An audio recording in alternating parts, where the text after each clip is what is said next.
video is not intended for children. Viewer discretion is advised. If you haven't already, please like, share, and subscribe. Thank you. Thank you.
Good morning, everyone. Good morning, Robert Pearson. How are you doing, brother?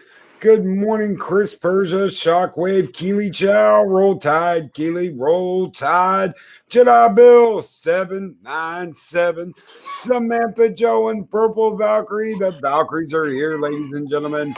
Yodam, Darkstar, Colin P. Smith. Good morning, Derek McManus. How is everyone doing out there? Mark the cute and cuddly. Yeah, Mark the cute and cuddly. How are you doing? Jeff Franklin, Eastland Burkholder.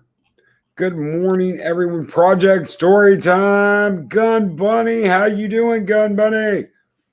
All right. Lady Gravemaster, good morning. Man, I don't know if I'll ever get used to that. Mark the cute and cuddly. No.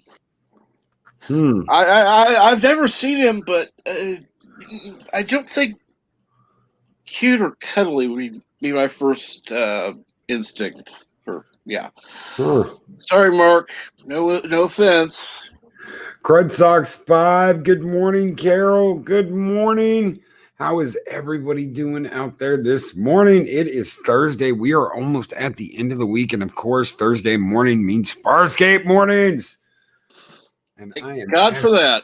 It's also another show has been dropping and releasing on Thursdays that I don't even want to mention. Dropping is the right word for it. I haven't watched it yet, but I heard it's bad. I don't want to ruin. I don't want to ruin it for you. Chris Persia, everything is cute and cuddly until Rock hits you in the head. Yeah, I bet. I've heard Rock goes out of his way to hit people in the head. So, yeah, man. Same to you, Captain Trek. From Mark. Thank you. I hope so. Oh, Jeff Franklin, it's a bad trip of LDS. Oh, man, I can imagine. LDS? Did a little too much LDS back in. Yeah. Oh, man. He's part of the free speech movement at Berkeley. Oh, Project Story Time. You take it easy, enjoy, hit and lurk mode. Man. So we've got 3 episodes of Farscape for y'all today. We have Crackers Don't Matter, The Way We Weren't, and Picture If You Will. So let's start out with Crackers Don't Matter, and I will read the synopsis for the episode. The crew returns from a commerce planet with a load of crackers and an alien called Troutix, who promises he can alter Moya's electromagnetics. to make her untraceable. Crichton is skeptical. It seems too good to be true. As they pass through a constellation of pulsars, an increasing paranoia affects the crew, turning them violently against each other. Crichton must fight against his own paranoid delusions to work out what Traltix is actually doing and how to stop him. So, what did you think about them going into this episode? What were you expecting? Oh, I wasn't sure at all, but yeah, this episode, going through that area of space. Oh, I'm still bad with the names. The plant chick. I can't think of her name.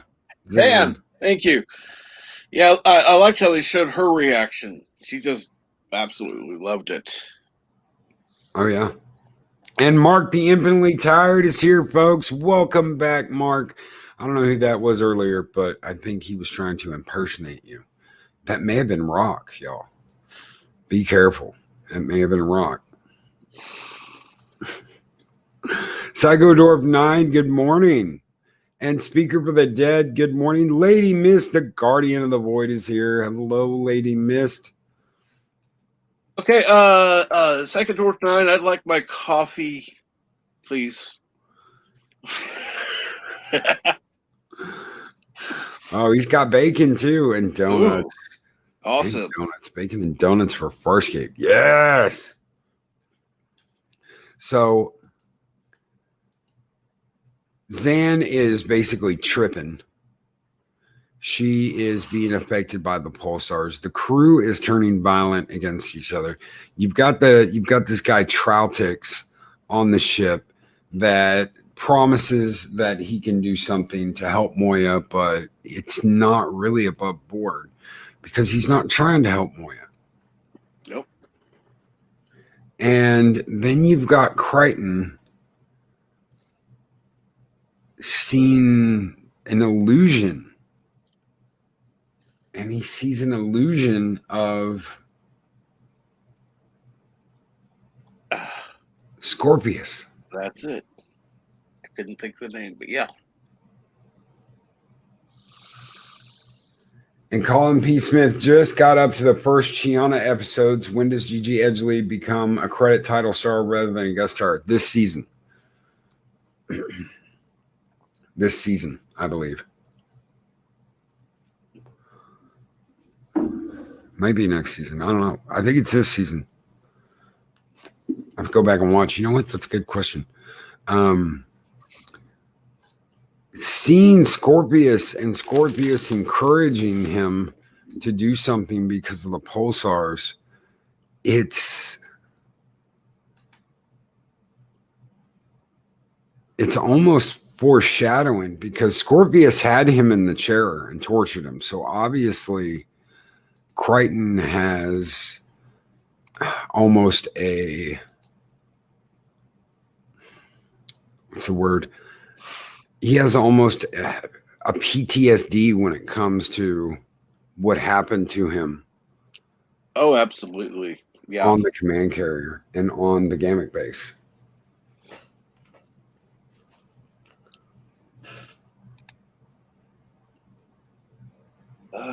That was a hard.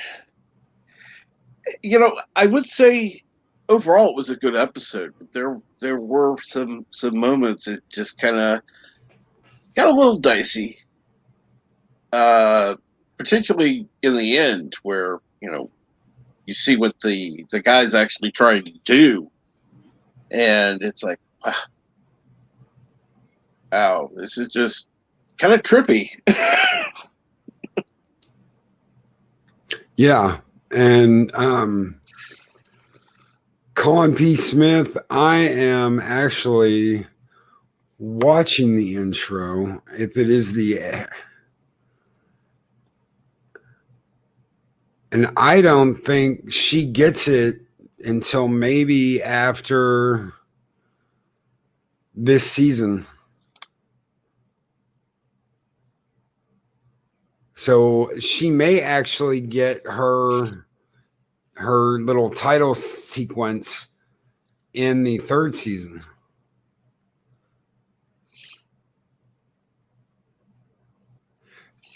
No, she's in it. She's in it. She's at the close to the very end of the title sequence, which I actually absolutely love. I love the music in each opening episodes, in each one. And you see Crichton, my name is John Crichton, an astronaut. The radiation wave hit, and I got shot through a wormhole. Okay, I know I'm bad, but I always skip that. Really? You should watch it. Dude, watch that. Oh, man, that's like one of the best things. I used to get so hyped up back in the day, Ooh, ah, ooh, ah, ooh, ah. I don't know. Yeah. Cap's like,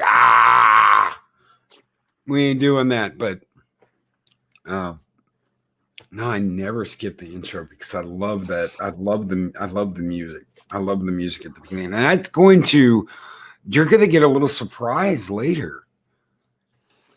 You're going to get a little surprise that actually it's one of the things that I thought was very, very interesting about this show is they actually incorporate the opening music, the opening title music into the show.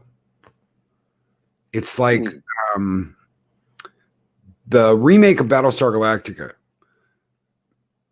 with James Edward Olmos as Adama incorporated the original opening music into the show. They made it the anthem of the colonies.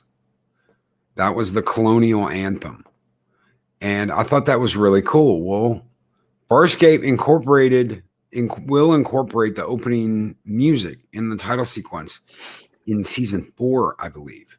You get a little taste of it, and then, of course, you find out why later in the Peacekeeper Wars.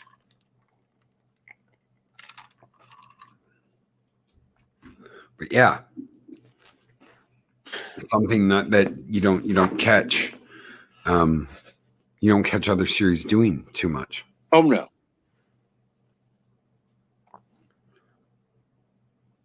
And Colin P. Smith, Captain Trek, you're not the only one. I always want to get into the story of anything I'm watching. So anyway, back to Crackers Don't Matter. Of course, Crichton sees Scorpius. Scorpius is trying to convince him, to kill someone. Kill her, and we'll have pizza and margarita shooters.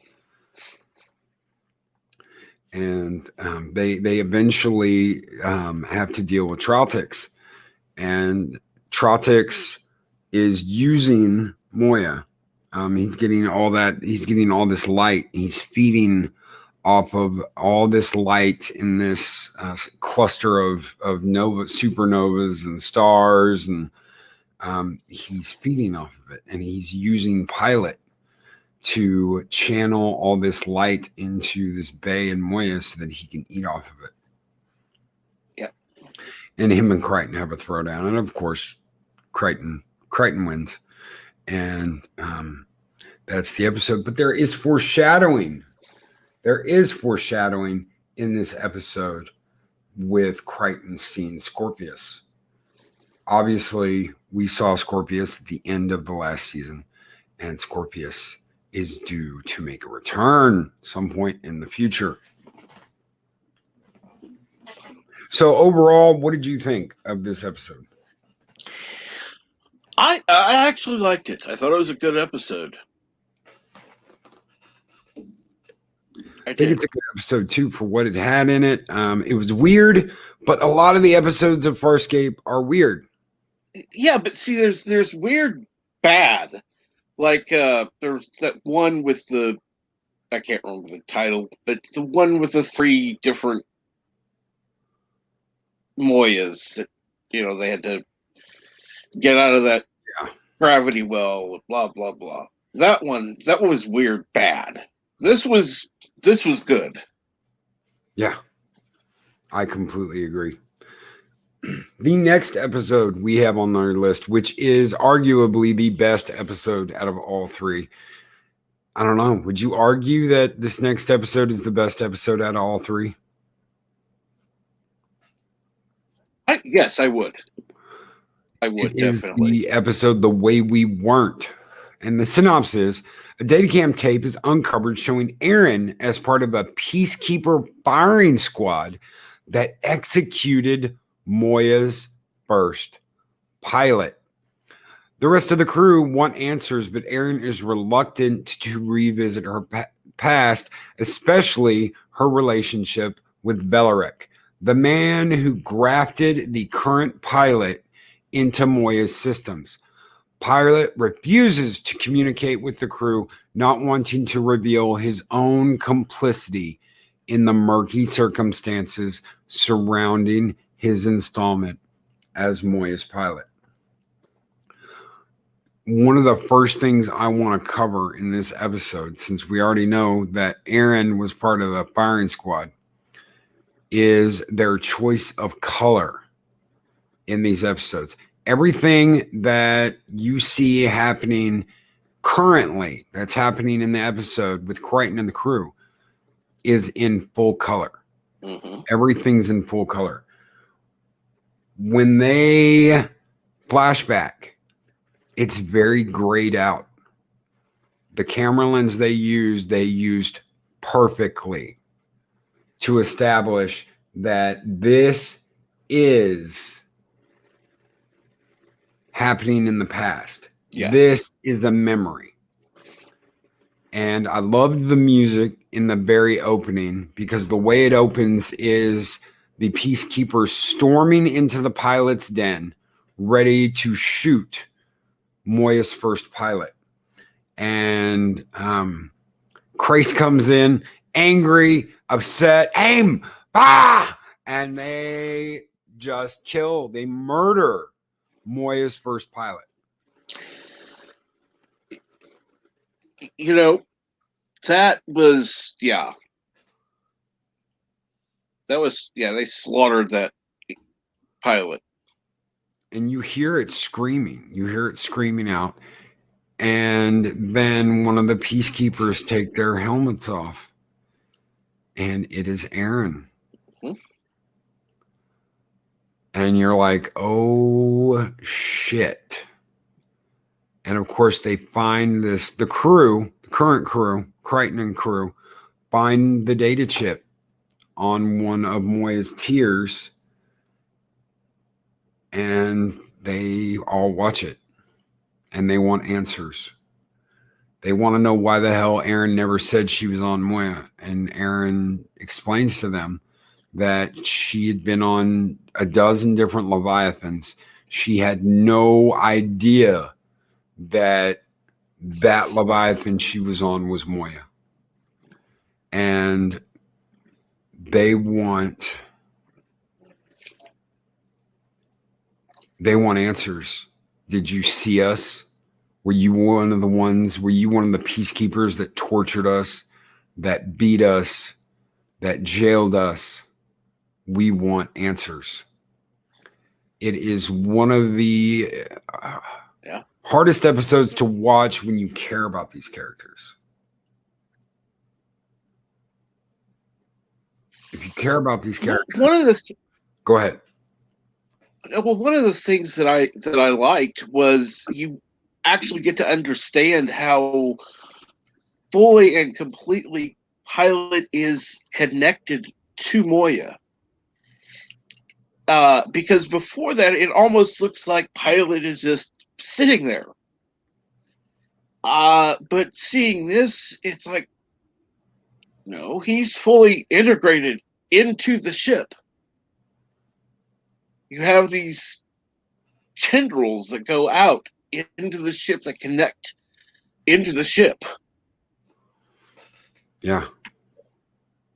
That come out of his body. Mm-hmm. One of the things you learn is that when a pilot joins with a Leviathan, it takes time. It can take up to a year for a pilot to fully integrate into a Leviathan systems. And they didn't have the time to do that.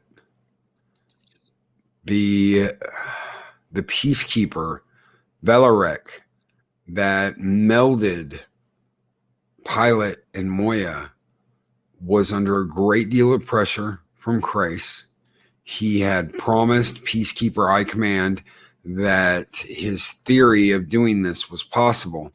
Mm-hmm. And what he did was hardwire Pilot into Moya. He did not let it happen naturally. And because he did it like this, you find out Pilot has been in pain. Yeah.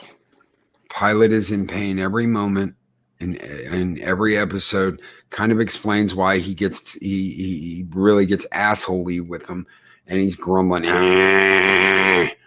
know, he gets it in his moods. Well, he is constantly in pain. It doesn't stop. He has no relief. And he doesn't know that he didn't know it was going to be like that until after the Peacekeepers did this. Eastland Burkholder says their neurological systems are interlinked, I guess like Siamese twins, and they jury-rigged the installation of the second pilot. Yes, they did. Velarek went to the home of the pilots and convinced a very young pilot to talk to him, and that's the pilot we all know and love on Moya. And Chris Persia, yes, the key word is naturally integrate into a Leviathan. So that didn't happen. He convinced this young pilot to go against the elders because the elders had said this pilot was too young to be on a Leviathan, to have patience. And he didn't. He wanted to be out there flying around in a Leviathan. And the Peacekeepers were, of course, trying to impregnate Moya. Krace, specifically, his special project in this was trying to impregnate Moya with a gunship Leviathan.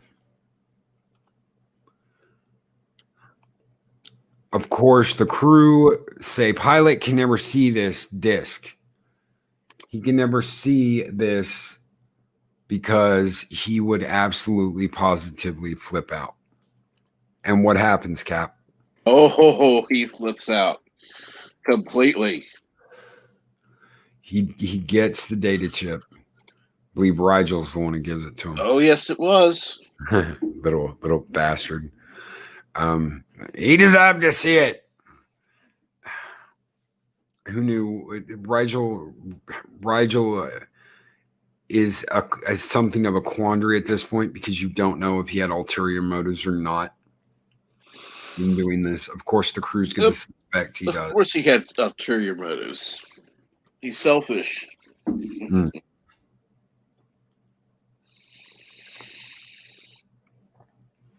So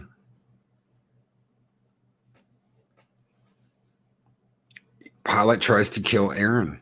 Pilot is very upset, but Pilot is also feeling guilty himself because he had something to do with all this. He worked with Velarek. Mm-hmm. He went with Velarek, and if he feels if he had not done this, then the original pilot would still be alive. No, yeah, you're right. Krace would have found another way anyway. Yeah. And we might not even have Moya. We definitely wouldn't have the pilot that we know and we love and we care about. But Moya might not have even been there. Moya may have never been able to break the control collar because that was part of the safety system that Velarek installed to make sure that when the time came and the baby arrived, they could break the control collar off. Moya would regain control of her systems and be able to have her child. Velarek had figured out what Krace was trying to do and figured out that you couldn't birth a Leviathan gunship, a baby, with a control collar on the Leviathan.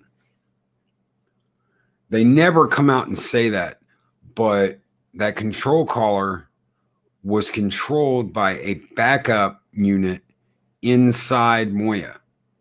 There was supposed to be no way you could get that control collar to come off without going through that system, yet it came off anyway.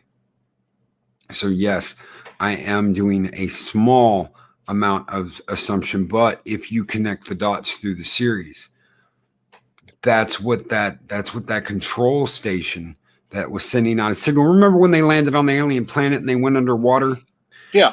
Yeah, that's the episode I'm talking about. That system was supposed to make sure that control collar didn't come off. Right. But Dargo's able to get it to come off when he hacks that panel, physically hacks that panel. Yeah.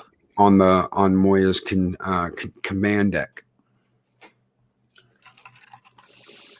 So Eastland Burkholder, first pilot was going to die. Second pilot feels guilt. Yes. And pilot had no idea originally that they were going to do that. He had no idea that Bellatrek was going to hardwire him. Pilot was left out of the loop of a lot of things, but was so eager to be on a Leviathan. And now he has had time to let that twist inside of him. He's had time to let that fester, that anger fester over what he did.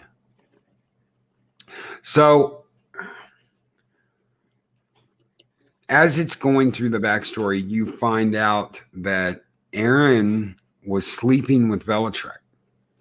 Oh yeah. Think about that, because everything we know, peacekeepers are not.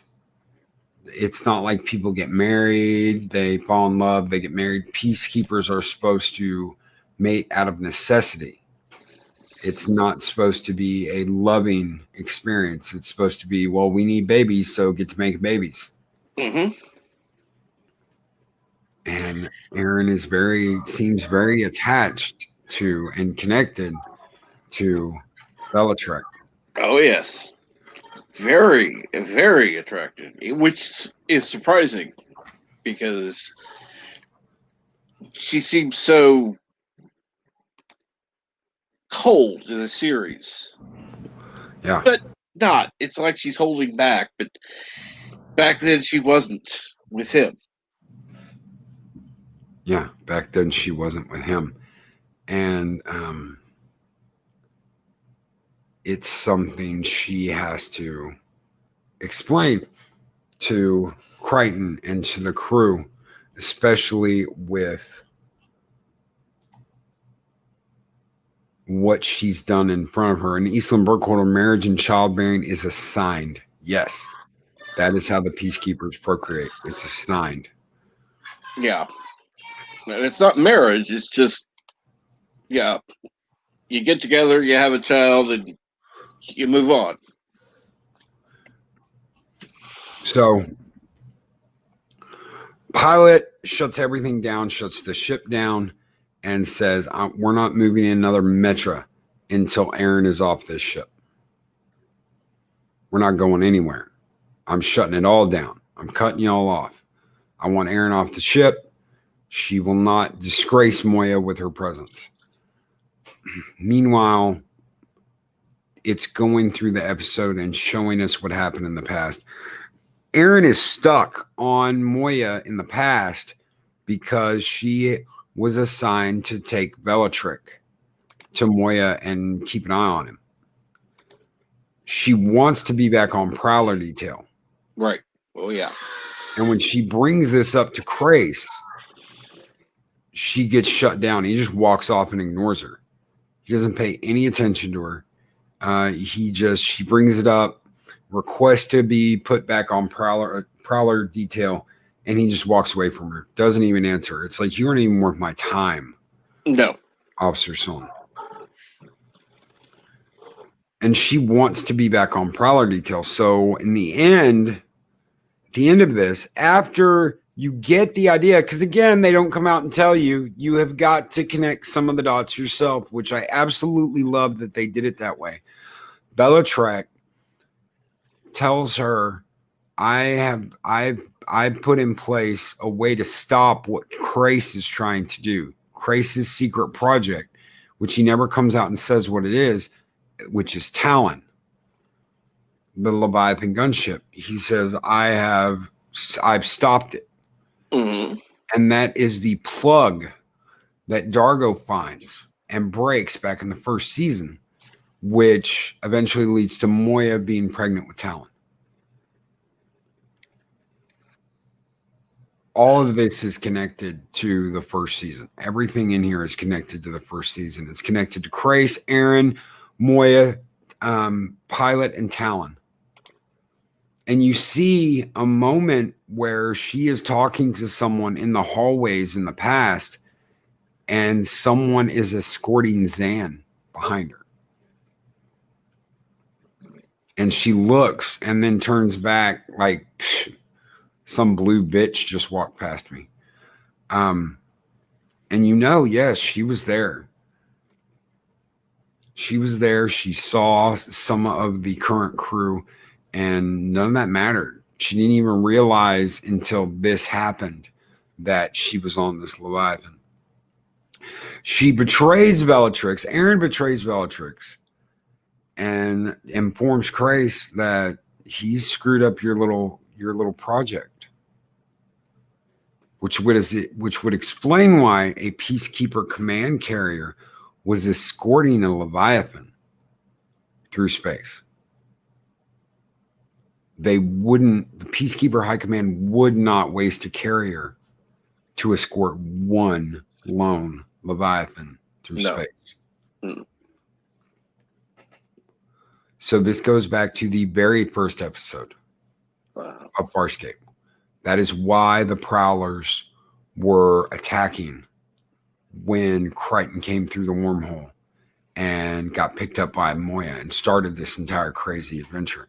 It also explains why Crace was able to get special dispensation from Peacekeeper High Command that to follow Moya into the uncharted regions.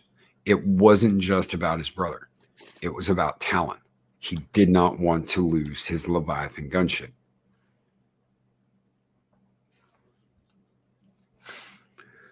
Eventually, Pilot breaks down and explains to them what happened with the other pilot, and he rips out his own neural connection to Moya. And that is something that has to be fixed naturally. None of the people on the ship have the ability to do what Bellatrix did. And Pilot doesn't want it because he's been in pain. He's been in pain since the day they installed him. Go ahead. And, this is the first time you see Pilot, and it actually explains a lot of his behavior before when he gets, has gotten upset with the crew because of his pain, which you don't know about until this episode. And then to see him not in pain, it kind of changes the way you view past episodes if you're watching along. Yes. To where if you go back, which coincidentally enough, I hope you do after we're done with this. I hope that you go back and watch this again because you will key in on things. And Eastlet Burkholder says, Aaron, betrays her lover for gain to get back on flight duty status.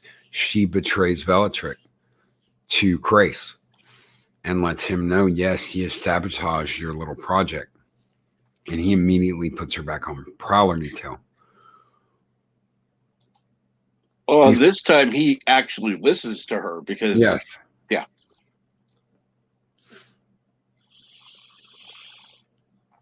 Peacekeepers have shadow operations in dark units in the Peacekeeper political structure. Yes. And you find out more and more about that, obviously, because of Scorpius. Scorpius is a half-breed Scaran. And you're about to really get into some Scaran stuff. And see the Scarans, and the Scarans are monstrous, absolutely monstrous. I can't wait for you to find out more about that. I absolutely cannot wait. Shockwave thought the carrier wasn't escorting the Leviathan on paper, but the Leviathan was assigned to follow the carrier. Yes. And that was designed to keep it low key. So low key. Yeah. So that nobody would get the idea that the carrier was actually escorting Moya. That was all Shadow Ops double talk. In Mountains of Elysium, good morning or good afternoon. Yes, good afternoon. Jeff Franklin, sorry I need to leave for work. Have a good rest of the stream and a great day. Take care, everyone. Jeff Franklin, you take care, brother. Franklin. But arguably, this is one of my favorite episodes. Pilot reconnects to Moya. Moya freaks out, of course, when Pilot is gone. She wants to know where her pilot is. And thank you, Chris Persia. She wants to know where her pilot is. They eventually have to let Pilot reconnect to Moya naturally. And this will take time. And he will not be as efficient for a long time. He will not be as efficient piloting Moya and controlling Moya's systems as he was because of the fact he is not completely connected to her anymore. But in the long run, this will benefit the crew and benefit Moya and most of all benefit Pilot, because Pilot will no longer be in the pain he was in since he was connected to Moya. Aaron and Pilot have an understanding of what happened. Pilot admits what he did, how if he believes if he hadn't gone with Velatrek and agreed to all this, Moya would still have her first pilot and the crew would be better off. He believes it's his fault and that the crew would be better off without him. And that's not true. No. Yeah, I can understand the way he feels, because he feels that, because he said yes, that the first pilot was killed. But what he doesn't understand is that she would have been killed either way, and they would have found another pilot. Yeah. She would have been killed either way, and they would have eventually found another pilot. Eastland Burkholder, you are slamming it this morning. Eastland Burkholder. And will the neurological connection be damaged long term? This is unknown. But Pilot won't be in pain. And that is something that obviously when the crew finds out that he has been, the crew want and he wants and Moya wants. So, I have a question, and I don't know if they ever deal with this or not. But because of the connection between the two, was Moya in any pain during the time? That is something we will never know. Because if she was, she's not going to admit it. I can tell you that you are going to get some answers to Moya soon, very soon. Some questions that you have about Moya, where she comes from,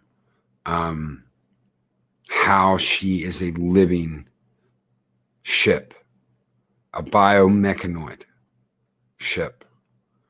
You will get the answers to those questions soon.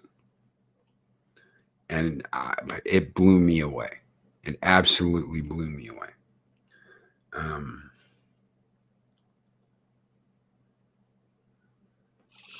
So, our next episode, which is the last episode today, is Picture If You Will.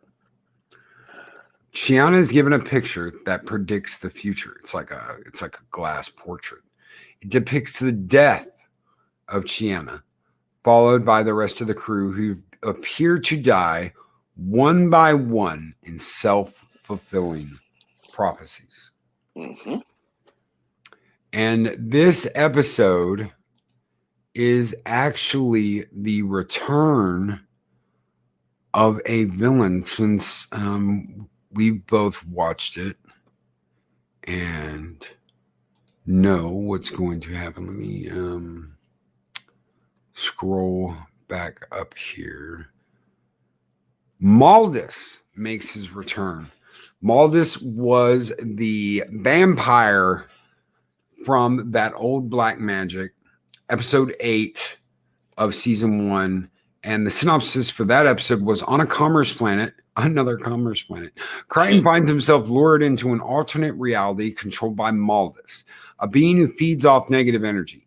He is pitted against Krace in a fight to the death, leaving Zahn to tap into her old darkness to try to help it. So Maldus has returned and he is in this picture. And he is the one giving this self-fulfilling prophecies and pulling the crew into this alternate reality where the picture exists. What did you think about this episode? I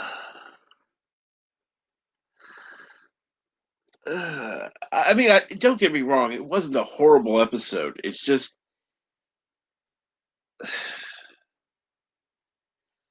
I didn't care for how they brought what's his name back.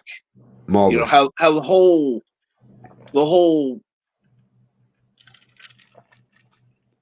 it was just, I don't know what to call it, an illusion, I guess. It just really wasn't it wasn't a good episode. It wasn't horrible, but I didn't think it was good. I didn't think this episode was very good either. And it was an interesting way to bring the character back, the villain. Right. But nothing in the end changes. This isn't someone who's going to come back again and again and again. This is like a one-off. Well, what do you want to do? What do you want to do? Because we're getting close to some extremely good episodes. Extremely good 3-part episodes. And it's almost like the scales had to be weighed on this show of, well, we're going to make these great epic episodes very soon. This 3-parter that's going to be epic, and we're going to have another 3-parter after that. But we need filler, and they are very filler. And this was one of the really not so great filler episodes. The crew, Gianna, gets this portrait that's basically given to her. The person on this like, it's almost like a flea market, this flea market station, just gives it to her. She gets back to the ship, and the portrait changes. It's got Gianna on it, but then it's got Gianna on it with a broken leg. And she ends up breaking her leg. And every time something happens on the portrait, something is happening onto the crew. One of the members of the crew, it might show him cut in half, or it might show him with an arm missing or something, and this is what's going to happen. And something's constantly happening to the crew through the portrait. And it's Maldus. Maldus is jinxing them. He's making this stuff happen, and he's pulling them into his reality so he can feed off of them like he was doing before. He wants fear. He wants anger. I think the thing I didn't like about the episode was you're going to have to give me her name again. Zan should have known that he was feeding on fear, and yet she was terrified. Yeah. And she is one who normally is very in control of her emotions. I mean, not Vulcan-like, but she can remain calm. She goes into meditation or whatever. If something happens, she calms herself. But this one, she goes off and is not herself. No, I think that's the thing I didn't like about it. yeah, and they all end up in this dimension. They all end up fighting all of this, and obviously getting back out. But you're right. They change the dynamic of Zan to be like, well, Zan's not as badass, but then they go back and they just go back right back to it. It's not something they ever explain. Why is Zan acting like this? And then she just goes back to being Zan again. Obviously, she was the greatest threat to Maldus because she took him out the first time, and no one had ever done that before. And he wanted to neutralize her, obviously. But they never explain why she's acting the way she's acting, and she's not more in control like she normally is. I think they were trying to make her look fallible, but they only made it look like, well, we're just going to write her this way this one episode, and then we're going to go back to normal. Which to me it's kind of cheap. This is not the greatest episode. It's usually an episode I skip over if I'm rewatching the show. Even though I shouldn't. I know I shouldn't. But I really like the good episodes. And like I said, guys, we have got 3 really good episodes creeping our way. Our next episodes are going to be Home on the Remains, Dream a Little Dream, Reunion, and Out of Their Minds. But after that, 2 weeks from now, we will have My 3 Crichtons, one of the best episodes in Farscape. Look at The Princess Part 1, A Kiss is But a Kiss. Again, one of the best episodes of Farscape. Look at The Princess Part 2, I think. And then 3 weeks from now, we will have the conclusion of that. Look at The Princess Part 3, The Maltese Crichton. Arguably 3 of the best episodes in Farscape right there. With My 3 Crichtons, which is a very, very, very good episode. I cannot wait to get to the 3-parter. Cap obviously hasn't seen them yet, as you are watching them as we're reviewing them. Yes, I'm watching them week by week. I've wanted to skip ahead, but I've held myself back.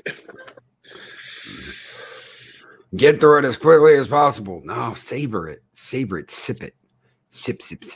And speaking of sip, guys, do not forget that on Saturday, the 29th, we will have a popcorn movie madness watch party where we watch Highlander, the original movie. I cannot wait to get to that. I cannot wait to watch that with you and hang out with a panel that loves watching the Kurgan, who is arguably one of the greatest villains of all time. Happy Halloween, ladies. But yeah, popcorn movie madness on the 29th. Cannot wait for that. We've got more great Farscape episodes coming up. And Cap, what you got, brother?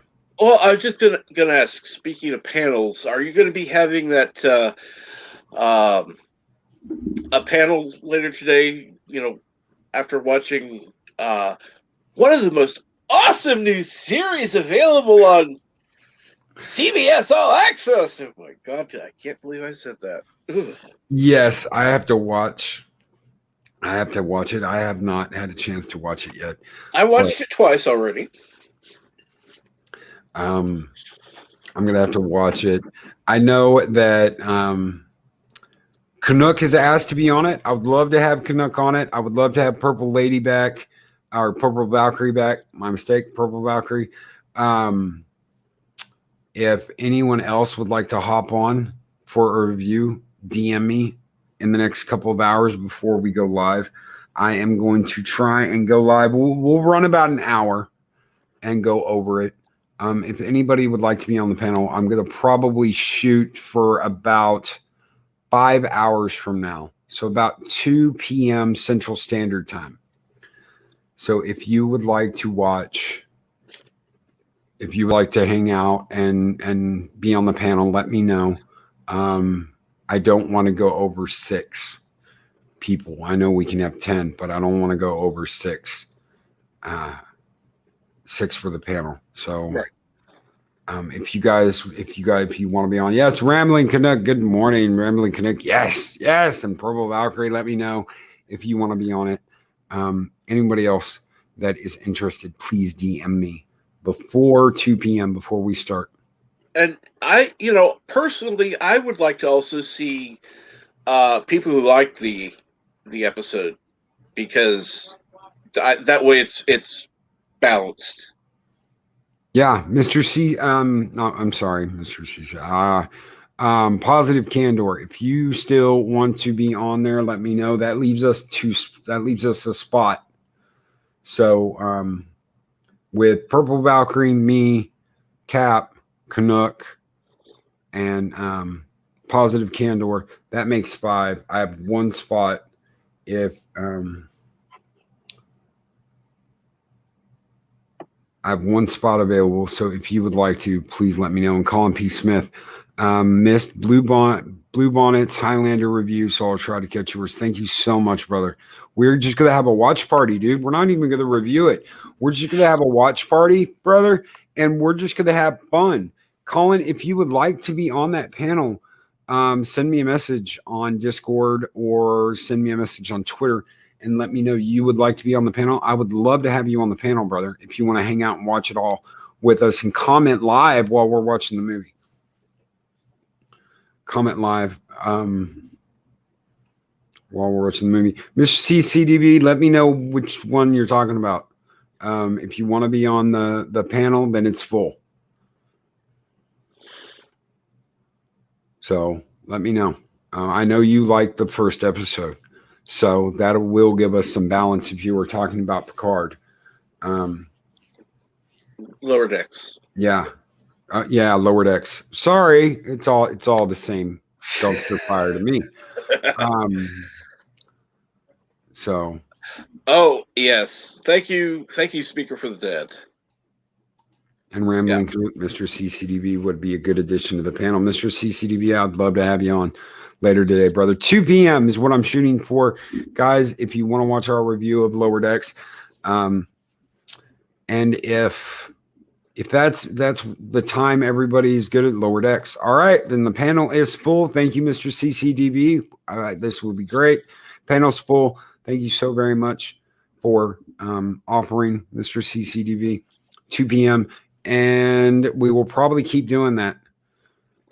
We will probably keep rolling through it for each episode. I'm going to watch it.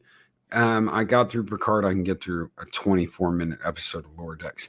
Thank you all so very much. It's all the same. Dave G. Sound. Yeah, it's all the same. It's the same fucking dumpster fire that Picard was. At least to me, it is. I've heard people say that, this is what the Star Trek fans that wanted it to be more like the Orville. This is what they wanted. I'm like, well, I don't want Star Trek to be the Orville. I don't want Star Trek to be the Orville. I don't want Star Trek to be Rick and Morty. We'll get to that. Later. Yeah, can't talk about that now. So yep. So thank you, Cap, for being here today, brother. I love you. doing these with you each and every week. I love getting a chance to rewatch Farscape, guys. So thank you so much, everyone that's been here, everyone that's been watching, everyone that is interested in us doing these. It's hard to get people interested in an old show.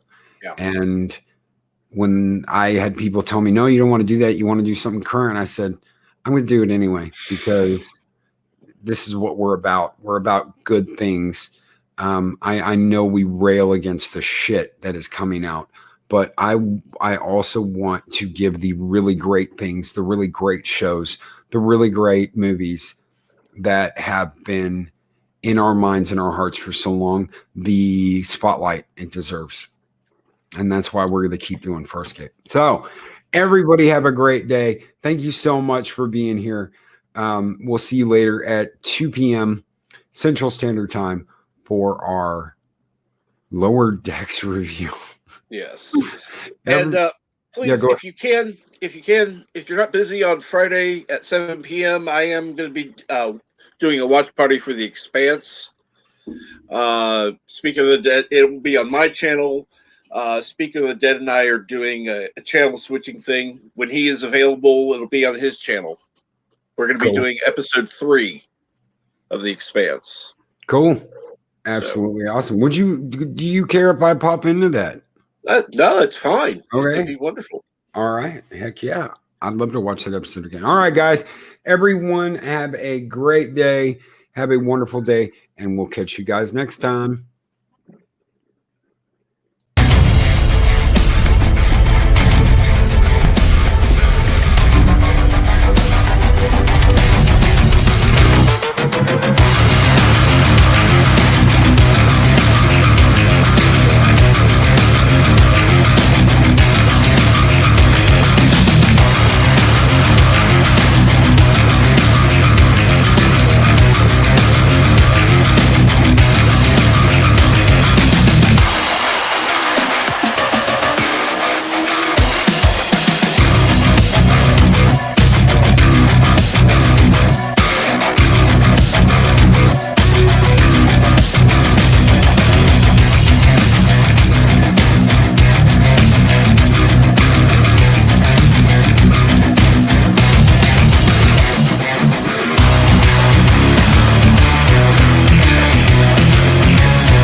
These videos are tremendous.